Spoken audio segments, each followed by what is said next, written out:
Presidente, o senhor vem a São Paulo para alguns compromissos, mas principalmente para fazer uma revisão médica. Saúde boa? Tá boa. A última passagem minha aqui, se Deus quiser vai dar tudo certo, né? Revisão dos 64 mil. E também temos mais eventos aqui. Nós vamos receber pesquisadores da Universidade Mackenzie, porque nós, governo federal, queremos colaborar na questão do grafeno, que é o material do futuro. Inclusive, é conhecido como material de 1001 utilidades. Então, essa questão é importante. Não é porque eu falei em campanha, eu sempre fui um estudioso desse assunto. E há 2 anos estive no Mackenzie aqui em São Paulo e me empolguei. Eu não esperava que estivesse tão avançado e houvesse tanta dedicação por parte dos profissionais dessa universidade. Então, viemos aqui agora, junto com o nosso ministro da Ciência e Tecnologia, o nosso astronauta, o Marcos Pontes, para oferecer-lhes ajuda, né? Não vou dizer em parceria, aí ajuda, porque estão bastante avançados na pesquisa e novas descobertas para o grafeno. Bom, presidente, começo de governo, não é? É uma situação que a gente tem que enfrentar, uma experiência nova, não é? Eu tive contato com várias pessoas aqui no aeroporto antes de chegar nessa sala e a maioria tinha votado no senhor. Quando você recebe a maioria dos votos, a expectativa para que você faça um bom governo, ela é naturalmente grande. E até quem não votou no senhor, pela situação triste que o Brasil enfrentava de uns tempos a essa parte, torce muito para que dê certo. Mas a coisa parece que não está andando, a coisa está com dificuldade. Quais são as principais dificuldades que o senhor realmente está enfrentando em relação a essas discussões com o Congresso? Dizem que o senhor está isolado, que o senhor não quer governar com o Congresso. O presidente da Câmara falou comigo ontem, o Rodrigo Maia, fez algumas queixas, né? Foi educado, mas fez algumas queixas. Enfim, o senhor realmente está se isolando demais? Isso é proposital ou não? Olha só, tem muita coisa boa acontecendo. Lamentavelmente, grande parte da mídia não divulga as boas coisas. Prefere ficar na futrica, na fofoca. Eu não tenho problema nenhum com o Rodrigo Maia. Nada, zero problema com ele. Ele está um pouco abalado por questões pessoais que vem acontecendo na vida dele. Agora, um parlamento... Está dizendo pela prisão do sogro dele? Eu não quero entrar em detalhes, né? Coisas pessoais que, logicamente, isso passa por esse estado emocional dele no momento, tá? Agora, você pode ver, o que acontece? Quando você olha para o Executivo, você vê um presidente e, quando muito, 22 ministros, quando muito. Quando você olha para o Parlamento, você não vê apenas o presidente da Câmara ou do Senado. Você vê 594 congressistas. E grande parte deles querem falar comigo. Agora, conversar o quê? Os mais variados assuntos. Eu não tenho como atender a todo mundo. Então, e não existe ministro indicado por partidos políticos. Então, isso agrava, num primeiro momento, o contato, a aproximação, o melhor entendimento. E eu estou fazendo o melhor que eu posso de mim, apesar do meu estado de saúde, eu ter, basicamente, né, nesses quase 3 meses que eu tenho lá, e o parlamento vai completar 2 meses, eu fiquei 20 e poucos dias fora de combate. Isso atrapalhou muito? É lógico que atrapalha. Além de eu não poder, eu queria ir até mais tarde no expediente, tem que encerrar 18, 19 horas, não posso ir além disso aí. Então isso atrapalha um pouco. E os interesses são os mais variados possíveis, alguns excepcionais, justos, honestos, uma minoria nem tanto, mas busca contornar, e o clima esquenta, como esquentou agora por ocasião da proposta de emenda à Constituição, né, tratando do orçamento impositivo, levando-se em conta as emendas de bancada. Essa PEC foi aprovada ontem à noite. Já não é uma canelada da Câmara do senhor? O senhor não entende dessa forma? Muito pelo contrário, porque olha só, Porque o senhor ministro quer que flexibilize o orçamento. Mais ainda, nós queremos mais do que a Câmara aprovou. Mas essa foi uma lavada e contra o senhor. Não, meu partido votou favorável, nada contra. Não falei para ninguém trabalhar contra. O que nós queremos? Você tem um governador aqui em São Paulo, João Dória, certo? Pelo que foi aprovado, se for confirmado no Senado e promulgado, a partir do ano que vem, mais ou menos 8 bilhões de reais são as emendas de bancada que nós temos que entrar naquelas emendas impositivas. Por exemplo, o governador de São Paulo aqui, João Dória, vamos supor que nessas emendas decido dar 1 bilhão para São Paulo. Eu não quero dar 1 bilhão de obra para São Paulo, eu quero dar 1 bilhão para o Dória, juntamente com a sua Assembleia Legislativa, decidir onde vai botar esse dinheiro. quem tem mais condições de entender onde melhor será aplicado o dinheiro? Nós em Brasília ou o Dória aqui com seus, eu acho que 70 ou 90 deputados estaduais? Logicamente que é ele, é isso que nós queremos.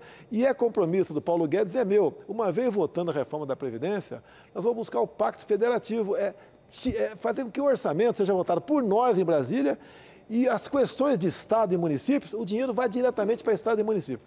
Mas não falta contato com as lideranças do Congresso Nacional? O senhor fala da nova política, não é? A gente queria entender bem o que é a nova política na sua perspectiva, porque a velha, não só o senhor rejeita, mas todos nós rejeitamos.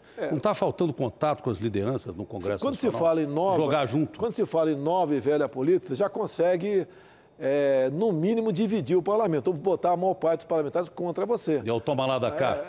Não, o que o pessoal reclama é o seguinte, é mais aproximação. Eu tenho falado que aproximação é essa. Eu não posso atender a quantidade de pessoas, de parlamentares, nem falar governadores e prefeitos que querem conversar comigo. O cara vai a Brasília, ele quer tirar uma foto, quer fazer um pedido, que é muito natural. Mas nós estamos quebrados, o país está quebrado. O que eu apelo para os parlamentares do Brasil todo, o entendimento dos governadores é quase unânime, dos prefeitos também. Temos que aprovar a reforma, então o Brasil quebra. Ninguém está aprovando a reforma do presidente ou do meu governo, está aprovando a reforma do Brasil. Então, esse contato que o pessoal cobra, não tem como atender. Nenhum presidente conseguiu atender dessa forma. Ele era atendido como? Via os ministros indicados pelas bancadas partidárias. Mas a reforma da Previdência, o senhor mesmo disse que ela é imperativa para que o Brasil continue, pelo menos, a sair do seu pior período de recessão que já enfrentou em toda a sua história. Mas como é que o senhor quer aprovar uma reforma da Previdência se há essa briga com o Congresso Nacional, com o Rodrigo Maia, que é o presidente da Câmara, que é uma figura importante? Como é que o senhor explica isso aí? Porque essa reforma contava com base de apoio do Rodrigo Maia e as pessoas que ajudaram a te eleger do Centrão, com pelo menos 200 votos. Hoje ela andou para trás, tem 100. Para chegar a 308, como é que você faz uma reforma se o senhor se isola no começo do governo? Eu poderia te responder. Por que você não responde? Eu poderia te questionar um tocante isso daí. O que eu tenho feito de errado? Um dia que tem um ataque meu ao Congresso ou ao Rodrigo Maia, não tem ataque. O senhor pode responder o Rodrigo Maia, não, amigo. Ele que se queixou disso. O que acontece? A Câmara lá tem o seu colegiado, é quase que fosse um quartel, né? O comandante é o Estado-Maior. A Câmara tem lá o Rodrigo Maia, que é o presidente, a mesa, líderes importantes, e este pessoal é que conduz o destino da Câmara, né? Em parte, eles querem participar do governo. Você pode ver, eu estou aqui em São Paulo com o astronauta Marcos Pontes. É formado ele é um piloto de caça, formado pelo ITA também, ficou na NASA há muito tempo, ministro da Ciência e Tecnologia. Eu te pergunto, eles não estão pedindo ministério para mim, ostensivamente não, ninguém está pedindo. Mas, por exemplo, vamos trocar o Marcos Pontes por quem? Olha o trabalho que ele está fazendo. Teve Israel, agora estamos tratando da nanotecnologia aqui da Mackenzie, teve Israel vendo a questão da dessalinização de água, a questão de seca no Nordeste. Vamos agora na viagem, no próximo fim de semana, agora ele vai estar lá comigo, a questão de ciência e tecnologia é com ele, mas ele também vai nos subsidiar na questão da agricultura no deserto, a aquicultura no deserto, a questão de drones, a questão da defesa cibernética, a questão das mais variadas possíveis. É uma pessoa que entende do assunto e atende parlamentares também. Agora, ele até disse para mim, né, o meu ministério não tem muita dificuldade em atender, porque quando o parlamentar, quando faz, uma minoria que faz certos pedidos, eu pergunto, me dá o currículo da pessoa. Eu falei, aqui no meu ministério não dá para trabalhar. Então existe isso, existe essa vontade de integrar o governo. Nós somos independentes. Os nossos ministros atendem sim, não pode atender todo mundo, mas atende os parlamentares que o procuram. O senhor não tem vontade de uma aproximação com o presidente Rodrigo Maia, porque ele disse que não vai procurá-lo. Mas o senhor não teria essa vontade? Na volta de Israel agora, com toda certeza, a gente vai se encontrar. Da minha parte, a minha mão está sempre estendida para ele. E ele tem responsabilidade assim como eu. Assim como até o Supremo Tribunal também tem, o Dias Toffoli. Todo mundo tem responsabilidade, você também, ó, todo mundo tem responsabilidade com o Brasil. Tá? Agora, fazem tempestade em copo d'água. Não procede isso que faz aqui. O meu erro foi escolher um ministério técnico, competente e independente. Esse é o grande erro que eu cometi na política. Bom, mas existe uma coisa que também é difícil você falar, é até difícil perguntar, né? Porque eu tenho 5 filhos, né? Mas, de repente, por exemplo, o seu filho botou no tweet alguma coisa contra o Rodrigo Maia. E aí aquela baita explosão. Filho é bom pra caramba, a gente adora, mas de vez em quando atrapalha. Eu sei que o senhor quer fazer uma diferenciação a esse respeito, mas é complicado primeiro, isso também, segurar essa molecada. Eu né? respondo pelo meu Twitter, meu Facebook. O que aconteceu semana passada... Já chegaram a dizer que o seu filho estava fazendo o seu Facebook. Quando o Olavo de Carvalho posta algo nos Estados Unidos, me culpam a mim. Quando há uma pressão em cima de algum político em Brasília, né, culpam a mim. Como é que eu vou controlar as mídias sociais? A questão do Rodrigo Maia, ele foi infeliz, pelo que eu vi, já se acertou, quando fez uma crítica a Sérgio Moro, dizendo que ele é meu funcionário. Tá? Poxa, então aquilo, ele levou pancada da mídia. O que meu filho botou foi o seguinte, por que o Rodrigo Maia está nervoso? Nada mais além disso. Ó, se eu como presidente, o João Dória aqui em São Paulo, estou falando João Dória porque eu estou em São Paulo, como governador, ficar irritado a ponto de ele querer romper o seu relacionamento com a sua Assembleia Legislativa por causa disso, pelo amor de Deus, nós somos políticos e temos que levar pancada no lombo sim. Eu acho que te falei no passado isso para você ou para alguém aqui, ó, se não tiver couro duro, nem se candidata a vereador, que é pancada o tempo todo. É pancada merecida, imerecida. Senado. Foi a primeira pessoa a me ligar e falar, senhor Datena, eu tenho couro duro, todo mundo bate em mim, você fez bem em sair fora da corrida ao Senado.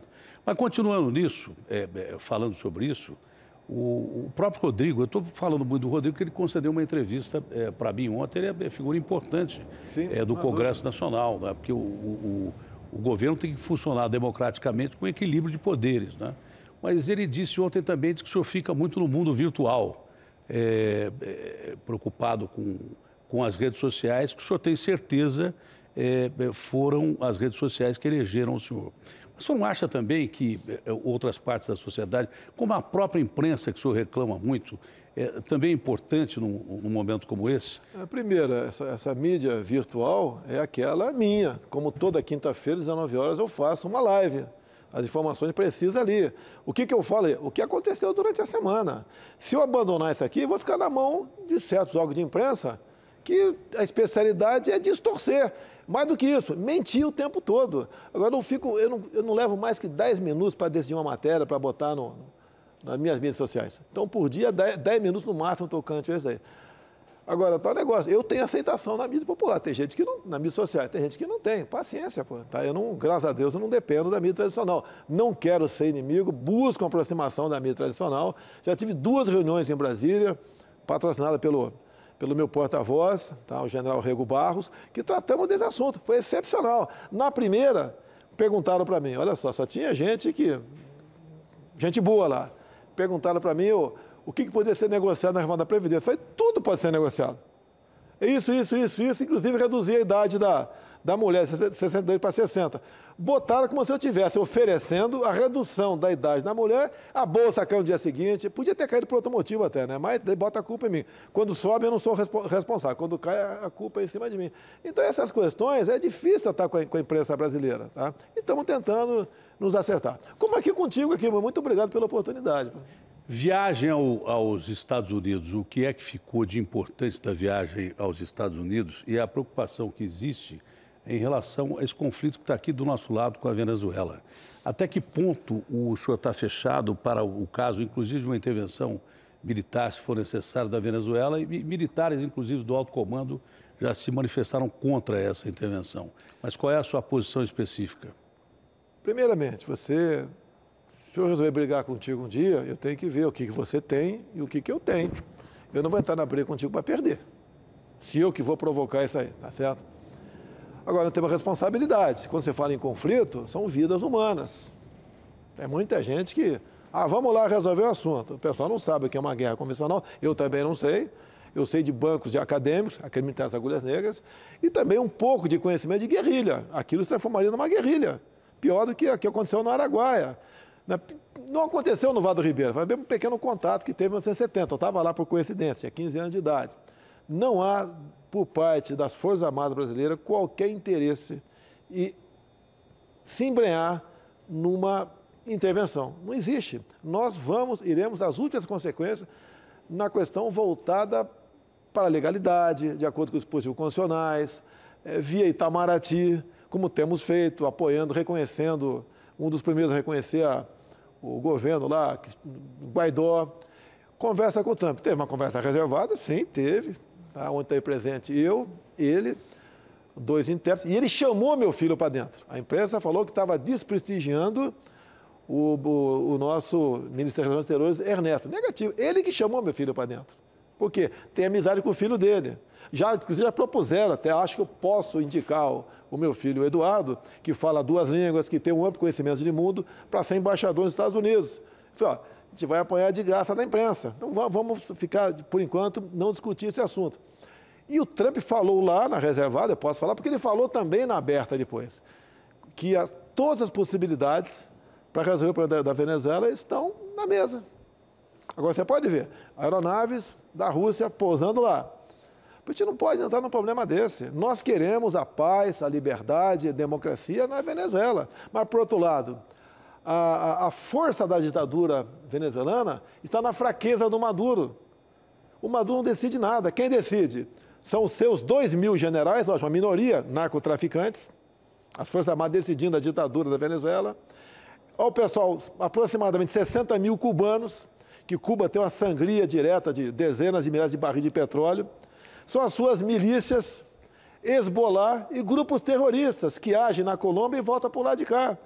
O Maduro está em cima dele, ele não tem como falar, eu quero, eu não quero. Ele não decide nada lá. Mas com Rússia e China atrás também, não é? Mais Rússia do que a China não tem esse viés. A China é a questão de trocas comerciais. Tá que certo? Informações o governo brasileiro, quando o senhor diz em desigualdade de forças, tem de aporte de equipamento russo ou apoio militar russo nesses últimos tempos? Prezado da Atena, desde o governo Fernando Henrique Cardoso, depois mais ainda Lula e Dilma, as Forças Armadas foram desaparelhadas. Tentaram atingir o moral das Forças Armadas, criando uma mentirosa Comissão Nacional da Verdade. Sabe por que isso? Que nós, das Forças Armadas, que eu sou capitão do Exército, somos, na verdade, o último obstáculo para o socialismo. Qualquer país do mundo, deu um cripopó terrível na imprensa dizendo que eu falei isso aí. Qualquer país do mundo, em última análise, quem decide se vai ser uma democracia ou uma ditadura são as Forças Armadas. Não vai ser a OAB, não vai ser o Conselho Federal de Medicina, tá? Não vai ser a CNI. A verdade é essa. E as nossas Forças Armadas sempre estiveram ao lado do povo e ao lado da liberdade. Tanto é que estamos aí o 31 de março, que golpe foi esse onde o Congresso cassou no dia 2 de abril o João Goulart? Que ditadura é essa que o Congresso, com o voto de Ulisses Guimarães, no dia 11 de abril, elege o Marechal Castelo Branco de acordo com a Constituição de 46? É assim que funcionam as coisas. Agora, qualquer regime, o meu, deve ter alguém sendo torturado por aí, não pode botar a culpa em mim. Nunca tivemos nas Forças Armadas, né, uma política de Estado repressiva dessa forma que tenta o tempo todo botar em nossa conta. O senhor considera que não foi golpe por esses motivos, mas foi uma privação de liberdade? Então, democrático também não foi? Bem, vamos lá, o Datena. Não começou tudo dia 31 de março ou dia 2 de abril, não começou lá. O próprio senhor Leonel Brizola pregava abertamente uma nova Assembleia Nacional Constituinte, integrada por camponeses, tá, homem do campo, operários da cidade e sargentos, sempre pegando as massas. E ele falava naquele tempo, né, é verdade, tá, reforma agrária, na lei ou na marra. Toda a imprensa queria que saísse o João Goulart, exceto a última hora. A OAB esteve na frente, na vanguarda. A Igreja Católica, os padres tinham seus sermões dizendo que não podia continuar o João Goulart, que a gente ia mergulhar numa ditadura de verdade. Isso a história diz. Tanto é verdade que, olha só. Mas sem querer polemizar, presidente, com o Congresso fechado, totalmente fechado, os atos democráticos foram simplesmente rasgados. A Constituição também foi rasgada nesse caso. Então, o senhor tem uma perspectiva, mas as liberdades democráticas foram interrompidas. O que é? Então, não deixa de ser uma ditadura. O que é, por exemplo, uma fábrica de salsicha fechada? Não produz salsicha, é isso? Eu não sei, porque o Churchill, quando dizia, se os homens soubessem como são feitas as salsichas por isso que eu falei a e a política, ninguém comia salsicha e nem entrava para a política. Tá. Não comia salsicha e nem respeitava as leis. É parecido esse aí. Quando eu falo fábrica de salsicha fechada, eu não produz salsicha. o Congresso esteve fechado por aproximadamente 10 meses. Por quê? Não produzia leis. Como eram leis? Eram decretos-leis. Do Sarney para cá, que tivemos a Constituição de 88, o Congresso esteve fechado por aproximadamente 10 anos, por medidas provisórias. E você pega a qualidade das MPs e as qualidades do decreto-lei. Uma diferença enorme. Não, então, olha só. Se a gente ficar polemizando sobre isso, os congressos ficar fechados um dia já não é democracia. Se a gente ficar polemizando isso aí, nós vamos ficar até o fim da entrevista discutindo isso. O que foi polêmico foi o senhor determinar para o MP, para o próprio Rodrigo Maia, que disse que o pai dele foi preso e torturado.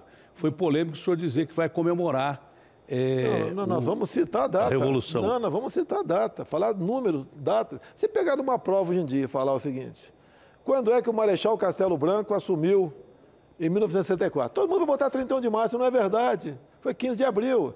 Quem foi o presidente nesse ínterim? Foi Ranieri Mazzilli, ninguém sabe disso. E tanto é que eu estou com a verdade do meu lado. Se você for procurar o dia do Congresso, 2 de abril de 64, não existe mais, sabe por quê? Via projeto de decreto legislativo proposto pelo PT e apoiado por quase todos, só 2 ou 3 votaram contra, resolveram, olha só, Datena, tornar inexistente a sessão de 2 de abril de 64. Eu, na tribuna, falei o seguinte, Lênin apagava fotos. O Congresso, hoje em dia, está pagando fatos. Nós temos que usar da verdade, que eu usei na minha campanha, o João 832. Nós temos que conhecer a verdade. Eu não quero dizer que foi uma maravilha. Não foi uma maravilha, regime nenhum. Qual casamento é uma maravilha? Devia ter um probleminha, coisa rara, um casal não tem um problema, tá certo? Tem um probleminha agora. Entre os probleminhas que nós tivemos e que outros países, olha a Venezuela, a que ponto chegou? Foi no grande cisma agora, um pouquinho diferente, né? Mas chegou lá. Se esse pessoal que no passado tentou chegar ao poder usando as armas, que hoje em dia grande parte está presa sendo processado por corrupção as mais variadas possíveis. Inclusive outros, né, que a nossa justiça tem os seus problemas também, deviam estar presos por homicídio, execução, como o caso Celso Daniel. Se esse pessoal tivesse ganho aquela guerra, como estaria o Brasil? E outra, onde você viu no mundo, Datena, já que você é quase a minha idade, né, eu sou um pouco mais velho que você, uma ditadura entregar para a oposição de forma pacífica ao governo? Só no Brasil. Então não houve ditadura. Enfim, essa comemoração vai ficar onde? Dentro dos quartéis? Dentro dos quartéis, vai ler a hora do dia. Isso. Vai ser lido datas. Não tem como ninguém contestar que está na grande mídia, está em Diário Oficial da União, estão nos anais da Câmara dos Deputados, exceto o de 2 de abril de 60. Tem que perguntar para a esquerda, né, para os partidos, por que vocês apagaram, né, tornaram inexistente a sessão do Congresso Nacional de 2 de abril de 64? Por quê?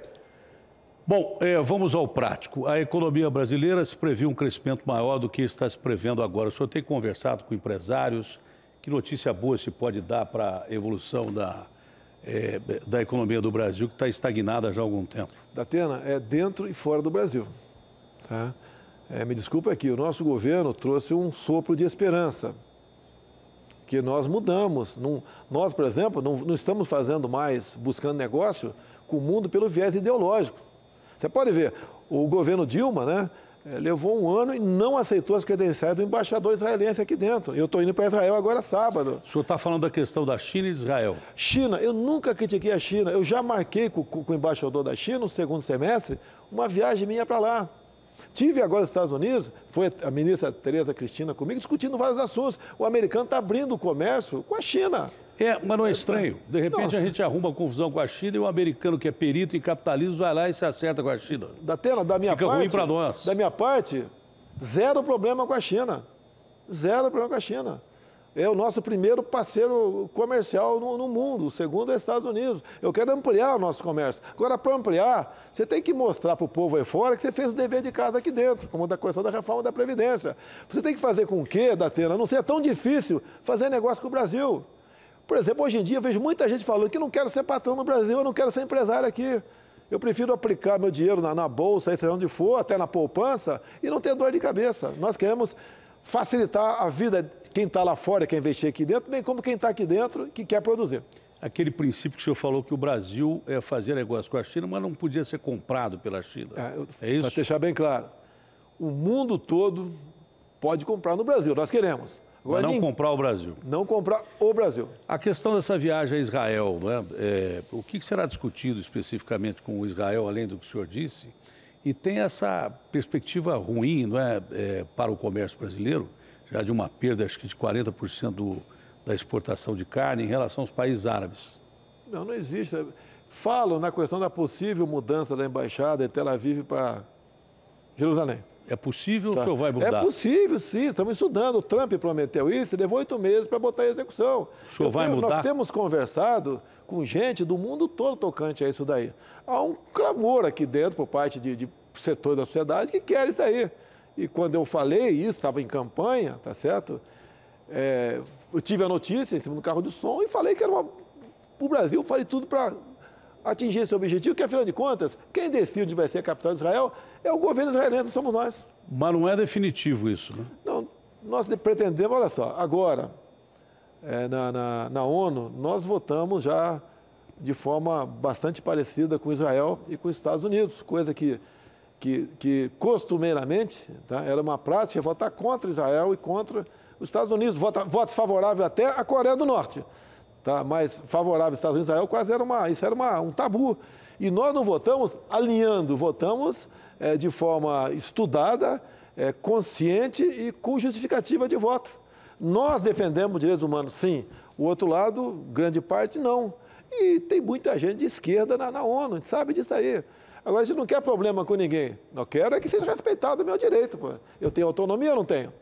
O pacote anticrimes do ministro Sérgio Moro, parece que há uma probabilidade dele ser discutido conjuntamente com a reforma da Previdência. Mas os dois são importantes, né? Datena, olha só, nós temos... Vamos falar da Câmara. Vamos arredondar. Tem muita gente que não quer lá dentro. Vamos arredondar. 500 deputados. 10% vai ficar envolvido nas próximas 3 semanas na Comissão de Constituição e Justiça, tratando a constitucionalidade. Quando sair de lá, mais ou menos 10%, depende da Câmara, ou 15%, vai ficar discutindo por aproximadamente 2 meses comissão especial. Onde fica o restante 80% da Câmara? Vai ficar de papo pro ar? Não, nós queremos, tá? Gostaríamos, né? Eu não posso exigir nada da Câmara, mas acho que o povo todo gostaria que o pacote anticrime do Sérgio Moro viesse a ser discutido. Onde trata muitos assuntos aí sobre os mais variados tipos de crime. Então, nós gostaríamos que isso pudesse acontecer. Quem vai decidir? É o Rodrigo Maia. É a decisão dele. Ele é o dono da pauta. E ponto final. Eu respeito, é o dono da pauta. Agora, não é só isso. Tem muitos outros projetos na Câmara que tem que ser o curso, naturalmente. Estamos fazendo gestões para que o Senado vote, que nós aprovamos na Câmara, a redução da modalidade penal. Não é aquela que eu queria, que é para algum... É o caso de sequestro, estupro, homicídio... tráfico internacional de drogas, aí o moleque de 16 anos de idade vai responder como se adulto fosse. Eu queria que todo mundo respondesse como se adulto fosse. Não é possível? Estamos tentando junto ao Senado isso aí. Bom, já estão me dando um toque aqui que o nosso tempo esgotou-se. Já que o pessoal está olhando meio atravessado para mim, eu vou fazer uma última pergunta para o senhor. Como é que foi a viagem ao Chile, né? Tá. Aquele elogio que o senhor fez ao Pinochet, que até o presidente do Chile não gostou, e para encerrar a situação de uma possível crise aí na educação, que pode ser feito pela educação brasileira. Primeiramente, olha só como é que é a imprensa. Muito obrigado pela pergunta. Não foi falado em Pinochet, ditadura, em nada no Chile. Me aponte um áudio, um vídeo nesse sentido, não teve nada disso. A imprensa, maldosamente, um jornal bota, escreve. Geralmente a Folha de São Paulo começa com tudo. Toda a fonte do mal é a Folha de São Paulo. O senhor tem uma obsessão com a Folha de São Paulo? Não, ela que tem por mim. É o contrário. Tá? Publica uma mentira dessa. Mentira, porque não tem isso em lugar nenhum. Tudo que fizemos lá foi filmado, fotografado, né? E vai por esse lado. O senhor elogiou o Pinochet? Não toquei nesse assunto. O Pinochet foi quando... Eu falei do Pinochet, quando fui... da posse ao novo presidente de Itaipu Binacional, ali em Foz do Iguaçu. Estava presente o marido, cujo pai foi secretário do Stroessner lá. Tá? Não foi Stroessner. Então teve esse caso lá, mas não tem nada a ver. Como é que eu vou lá criticar o Stroessner para um garoto cujo pai esteve lá? No Chile, eu sempre falei do Chile aqui, mas aqui no Brasil. Quando se falava a Operação Cone Sul, aquela história toda, em 73 foi que o Pinochet assumiu, é verdade, tinham 30 mil cubanos lá dentro, os cubanos faziam a segurança do Allende, como os cubanos faziam a segurança do Chávez e fazem atualmente do Maduro. Essa verdade tem que botar à tona para o povo decidir. E nós devemos olhar isso. Você pode ver, eu nem assumi, os cubanos foram embora. Parte deles eram agentes de segurança. Você ajudou a mandar, né? Não, eu não mandei ninguém embora, eu não era nada. Deu um toque, né? Hã? O senhor deu um toque. Eu dei desde quando começou a história dos mais médicos cubanos. Desde que começou lá atrás. O que acontece? A gente estava mandando por ano 1 bilhão e 200 milhões de reais para a ditadura cubana. O cara estava aqui recebendo aqui 25% do salário dele. Não podia trazer a família para cá. Tinha cubanas que tinham 3, 4 filhos pequenos em Cuba. Não podia trazer os filhos para cá. O senhor não teme que haja pauta bomba do Congresso contra o senhor? O Maia diz para mim que não, mas política o cara fala uma coisa aqui hoje, amanhã ele faz outra. E parece que tem uma prevista para a semana que vem aí. E para encerrar a situação da educação no Brasil. Tá bom. Questão de pauta bomba. Houve uma ameaça de um decreto meu isentando de vistos americanos, australianos, japoneses e mais um aqui. Eu não posso dar reciprocidade, porque eles vêm para cá, não vêm para cá para se empregar no Brasil, para se esconder no Brasil, tá certo? Eles vêm para cá fazer turismo, fazer negócio. E já tem um sinalizador positivo nessa questão desse decreto dos vistos. O parlamento estaria dando tiro no pé, no meu entender. Isso seria uma ameaça que foi feita alguns dias atrás, eu acho que já não existe mais essa possibilidade. Quanto à educação, temos que resolver a questão da educação. Tá? Vamos ter mais uma conversa, na minha avó de Israel, com o atual ministro. E vamos ter que decidir a questão da educação, que realmente não está dando certo as questões lá. E é um ministério extremamente importante, como os outros são, né? O que não deu certo até agora? Olha só, o que a gente quer no MEC? A gente quer que a garotada no ensino fundamental aprenda física, química, matemática, biologia. Agora, você tem que ter poder de comando, você tem que exercer autoridade, indicar pessoas corretas para que isso chegue no final da linha. Estamos tendo um problema tocante. Agora, é o Ministério da Atena, um dos mais aparelhados que tem. É dificuldade para tudo quanto é lugar. Tem conselho lá, os mais variados possível, que para o ministro tomar a decisão não é fácil. Quase todos os ministros, quando convidei, eu ainda falei, se eu fosse você, eu não aceitaria. O da educação também falou isso aí, dadas as dificuldades. Então, a massa que está lá, pelo que eu entendo, está para o patriotismo. Presidente, para encerrar mesmo agora, definitivamente, né, o pessoal está querendo me pegar aqui já. E tem um monte de general aqui, eu já estou começando a ficar com medo. O pessoal está querendo que eu encerre mesmo a entrevista. Então, só o seguinte, o Brasil, depois de tanta roubalheira e corrupção, numa política podre, que se apresenta numa democracia que não é plena. Onde há corrupção, não há democracia. Onde há roubalheira, não há democracia. Nós estamos precisando chegar numa época de consenso. O senhor, de fato, está aberto a um consenso, a uma aproximação maior, uma articulação maior com o Congresso Nacional, para que o Brasil lucre com isso, para que o povo brasileiro lucre com isso. Ontem tinha uma fila de não sei quantos mil desempregados aqui no Anhangabaú, na cidade mais rica do país, do estado mais rico do país. A gente precisa resolver uma série de problemas. Sim. E não dá para ficar com essa briguinha lá em Brasília que não leva para lado nenhum. Da minha parte não tem briga, Datena. Da minha parte não tem briga, não tem problema nenhum. Tá? O que cobro de mim é a questão da interlocução, para ser atendido. Não tenho como atender tanta gente, não tenho como atender. Uma minoria quase significante pede o que, você sabe o que é.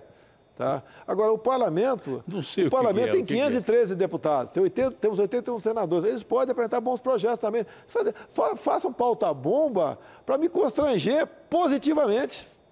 Para que pauta-bomba invertida, vamos assim dizer? Tá? Propostas. Outro dia eu vi um parlamentar falando que o meu governo é um deserto de ideias. Ora, meu Deus do céu, o parlamento quer comparar com 594? Vamos fazer bons projetos na Câmara e no Senado, tá certo? Para nós juntos tirar a situação do país, tirar o país da situação que se encontra. Um abraço, um beijo a todos os deputados e deputadas, tá, da Câmara e senadores e senadoras do Senado. Vamos tirar o Brasil da situação que se encontra. Juntos, da minha parte, não tem problema nenhum. Agora não vem me pedir, se a GESP vem me pedir, né, como alguns pouquíssimos pedem, aí não dá certo. Aí não dá certo. Presidente, foi um prazer conversar com o senhor. Espero que o exame esteja perfeito hoje e que o Brasil siga o seu caminho, porque nós estamos precisando. Até lá. Abração. Selva. Prazer em falar com o senhor. Valeu.